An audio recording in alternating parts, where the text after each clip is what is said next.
That's surging after a federal judge ruled Google will not have to part with its Chrome browser. For more, let's bring in Deepwater Asset Management Managing Partner Gene Munster. Gene, great to have you with us. Your take on this? Melissa, this is good news, of course, because the regulatory bark is much bigger than the bite. They're more lenient. That's positive. It's positive for Apple, positive for Google, but also positive for Meta. Surprised that Meta is not up more.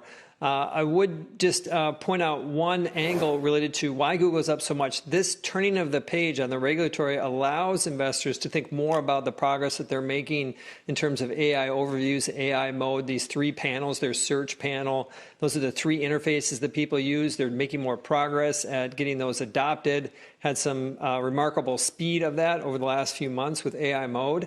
And so I think that that's one piece to it. Another thing that's really jumped out to me is just putting this through the ringer. If you go below the surface, the impact to Apple and their ability to kind of have the upper hand, I think maybe a little bit, that view may be a little bit misled. And just stick with me for a second, is that if in fact that Apple has the opportunity to shop this search deal, that it's about 15% of their operating income, if they can shop this on a yearly basis, presumably that would be good for Apple because they can go and play off of each other.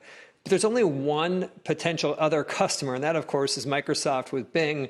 Beyond that, the list goes down. They can't spend billions of dollars. And Microsoft, for the past 15 years, has tried to find ways to improve their share. It's still at 4%. They've always had deep pockets.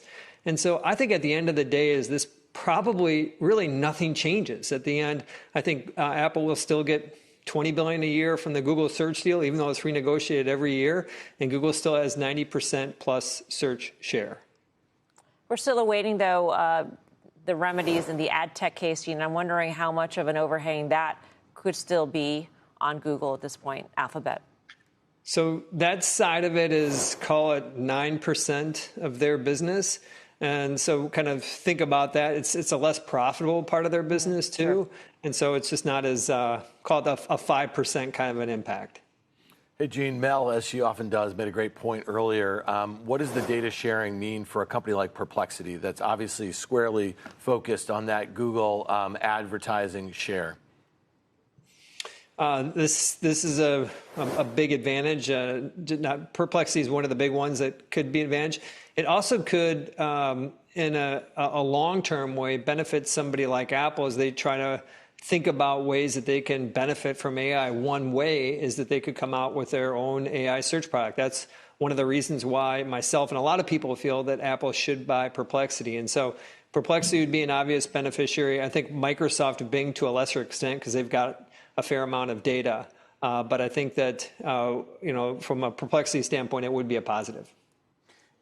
Gene, I was talking before that I just felt like if the stock's up 8% in the context of they don't have necessarily the search engine to compete in AI that everybody wants them to have, is that too simplistic to think about this? Then it means that they weren't behind in the first place. Because this ruling doesn't really shine a bright light on Google's search product. It just says that the status quo can continue. Well, the way I think about it is there was like a near light year gap between Google's valuation and what the rest of the Mag 7 was at. It was, rewinding a month and a half ago, 19 times next year versus 27 times. And part of that gap was related to what we're seeing today. There's another larger part of the gap, which is what you're talking about, is what's going on in search. If we rewind 3-4 months ago, I was talking about Google being in a very difficult place. And recently, Deepwater, we've bought Google because as we look at the comments from their last quarterly call, and then separately, a week later, the comments from head of search, as she's talked about some of the progress that they made. And so, Tim, the answer is that Google's not out of the woods by any measure. But what they've shown with the specific data point is that click-through rates with AI overviews and AI mode are basically at the same level that search was at a couple years ago, which is really impressive. And so I think that that's still going to be the debate, how they're going to navigate this. And I think over time, investors are going to get progressively comfortable that they're going to figure this out because all indications are the things that they've been testing are working.